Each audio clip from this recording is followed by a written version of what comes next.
क्या आपने नहीं देखा कि आसमानों और ज़मीन की तमाम मखलूक और पर फैलाए उड़ने वाले जानवर अल्लाह की तारीफ़ बयान करते हैं? हर एक की नमाज और तस्बीह इसे मालूम है और अल्लाह को मालूम है जो कुछ ये करते हैं।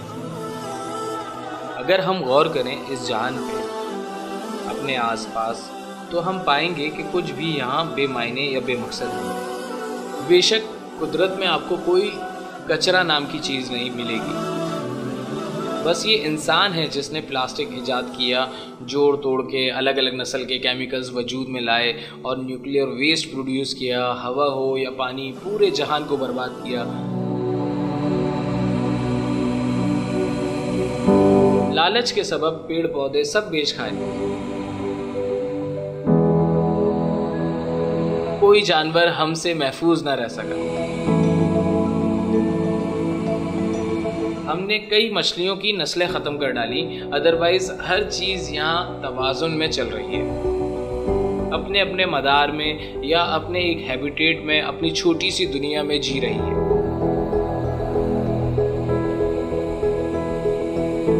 भला पोलर बेयर को रेगिस्तान की क्या खबर? अपनी अपनी लिमिट्स और अपने अपने एक दायरे के अंदर हर इंसान इसी दुनिया में रह रहा है, एक दूसरे से वाकिफ़ और अनजान भी। हर किसी के लिए इस दुनिया का खाका और हराम हलाल का कॉन्सेप्ट थोड़ा मुख्तलिफ है। बेशक अल्लाह की ढेर सारी मखलूक है जो हम कभी जान ही नहीं सकते, जो हम कभी समझ ही नहीं सकते, और अल्लाह खुद इस बात को वेरीफाई करता है कि Allah has created a lot of things that you know nothing about. तो ये बहस करना कि एलियन है या नहीं बेवजह की बहस है, जो आज की नहीं बल्कि सदियों से चलती चली आ रही है।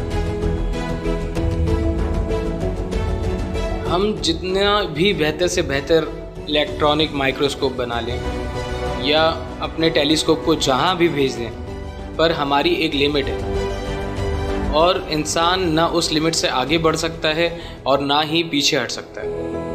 ऑलरेडी हमारे आसपास इतनी ढेर सारी मखलूक़ात मौजूद हैं जिसका हमें इल्म नहीं। हम खुद को जितना भी जीनियस समझ लें, पर हमारी एक लिमिट है और उस लिमिट से ना हम आगे बढ़ सकते हैं और ना ही पीछे हट सकते हैं। जिस चीज़ से हम घिन खाते हैं या जिसको हम वेस्ट कंसिडर करते हैं, वो तो अच्छी खाद के लिए और अच्छी प्रोडक्शन के लिए ज़रूरी है।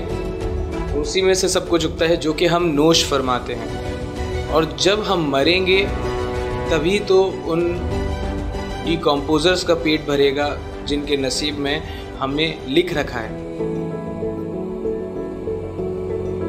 बात है सीधी सी, चाहे वो बटरफ्लाई हो या ऑक्सीजन साइकिल या रॉक साइकिल या life cycle of a star, her atom यहाँ रिसाइकिल हो रहा है और अलग अलग दौर और कैफियत से गुजर रहा है। हर किसी की एक उम्र है सिवाय अल्लाह के, और किसी भी बॉडी को ये मालूम नहीं कि कब कोई एक्सटर्नल फोर्स आके उसकी डायरेक्शन या शेप चेंज कर दे, सिवाय अल्लाह के जिसने हर शय का इहाता कर रखा है।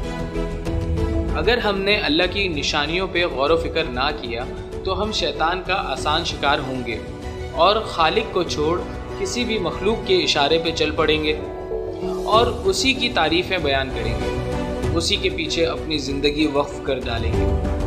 फिर वो लक्ष्मी देवी हो या सूर्य देवता या कोई माशूका, इंसान कहीं भी फंस सकता है। शैतान अपने चेलों समेत ट्रैप बिछाए बैठा है तमाम आले आदम के लिए, और उसका काम है कि वो आपको सही ट्रैक से हटा के इस ज़मीन किसी भी चक्कर में आपको मशगूल कर दे, हत्ता कि आप अपने रब से मुलाकात भूल बैठें। आप भूल जाएं कि कोई रोज़े जज़ा का दिन है या आपने मरना भी है या मरने के बाद फिर ज़िंदगी है। जब हम आसपास इस जहान पे ध्यान देते हैं तो हमें अंदाज़ा होता है कि यहाँ सब कुछ बड़े हिसाब किताब से चल रहा है। हर वो चीज़, हुआ वो एक स्टार हो या उसमें पैदा होने वाला एक एटम, अगर उस पर गौर करें तो हमेशा उसमें मज़ीद तहकीक की गुंजाइश और ख़ुद को अपग्रेड करने की ज़रूरत पेश आएगी।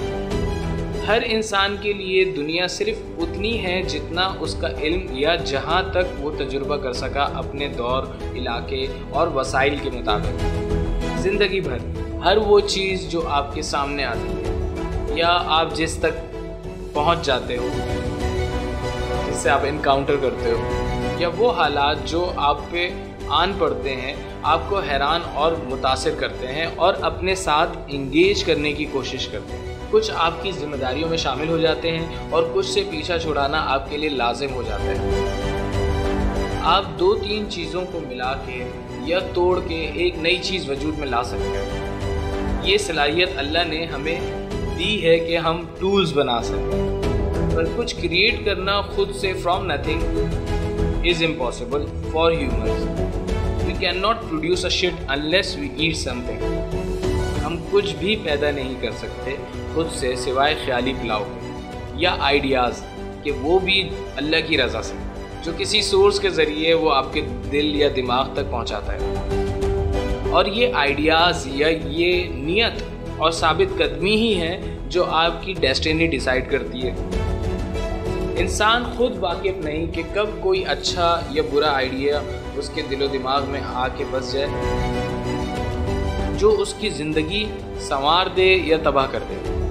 इस फूड चेन में इंसान किसका शिकार है, हमारे वजूद में आने का मकसद क्या है, ये सोच या ये क्यूरियोसिटी हर इंसान के अंदर उसके रब ने डाल रखी। पर शैतान की पूरी कोशिश है कि वो हमें इस गौर व फिक्र के प्रोसेस से दूर रखे, गाफिल रखे खेल तमाशे या बेवजह की परेशानियों में। यहाँ सदियों की प्लानिंग में हमें मसरूफ़ रखे, हत्ता कि हमारा वक्त आ जाए।